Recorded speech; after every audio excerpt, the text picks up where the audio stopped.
ఇంట్లో 5గురు పిల్లలుంటే సందడి సందడిగా ఉంటుంది. ఈ 5గురు పిల్లల్లో ఎవరు ఎక్కువ అల్లరి చేసేవాళ్ళు? అంత అలసి లేదండి. కొంచెం ఈయనే అల్లరి. అమ్మ ఇక్కడ ఒకటమ్మా, అల్లరికి హుషారుకి చలాకితనానికి చిలిపితనానికి ఆ తేడా తెలుసుకుని చెప్పమ్మా. అల్లరంటే ఇప్పుడు నా ఇమేజ్ ఏమైపోద్ది, అల్లరంటే అల్లరుడు అని, నేనేమో చాలా రావుడు మంచి బాలుడు అనేలాగా నా ఇమేజ్ ఇది. నేను అలాగే చెప్తుండేవాడిని. నా ఉద్దేశం అదే. నేనేమో అల్లరి నన్ను అంటే చలాకితనం అమ్మ అల్లరు అనుకునేది. లేదండి, ఎక్కువ హుషారు కానీ చాలా బాగుండేవాడు అబ్బాయి. ఇంట్లో పనులన్నీ నీకు సాయంగా ఉంటుంది. అవునండి, వాడే చేసేవాడు అండి. ఇంట్లో ఎవరు ముట్టుకునేవాడు కాదు, మా నాగబాబు అస్సలు ముట్టుకునేవాడు కాదు.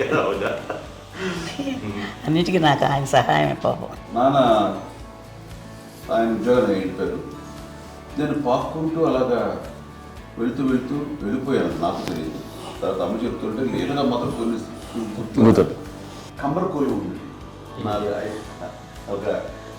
ఒక అది పెట్టి అది వెళ్ళి కూర్చోతా ఏడుస్తున్నాను రోడ్డు మీద. అయ్యేసరికి వాళ్ళు 3 years సో నన్ను వాళ్ళు తీసుకెళ్ళి వాడు కమ్మరకులో కూర్చోబెట్టాడు.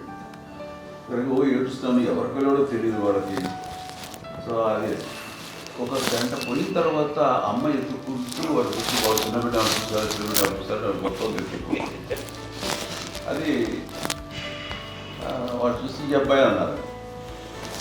కాదు అనేసింది. అది చాలా అంటారు, సరిగ్గా చూడమ్మా, ఈ అబ్బాయి మా అబ్బాయి. ఏంటమ్మా అంటే ఆ కమర్గోళంలో కింద కూర్చోబెట్టాడు కదా, బస్ అంతా పూజేసుకున్నాగా అయిపోయింది. అంటే రంగని కాదు కానీ అది రంగని కాదు కానీ ఆ కమర్గోళంలో కూర్చోబెట్టడానికి ఆ మసిగిస్తూ ఇంకా నల్లగా అయిపోయింది.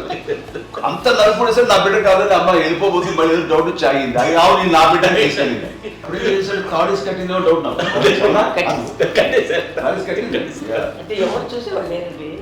అమ్మేమో అల్లరి అనుకునేదండి, నాకేమో చిన్ననాటి మహాభాగవతంలో కృష్ణుడి క్యారెక్టర్ అనుకుంటాను. ఆయన మహానుభావుడు వాళ్ళందరికీ ఆ లక్షణం ఉంటుందేమో చిన్నప్పుడు.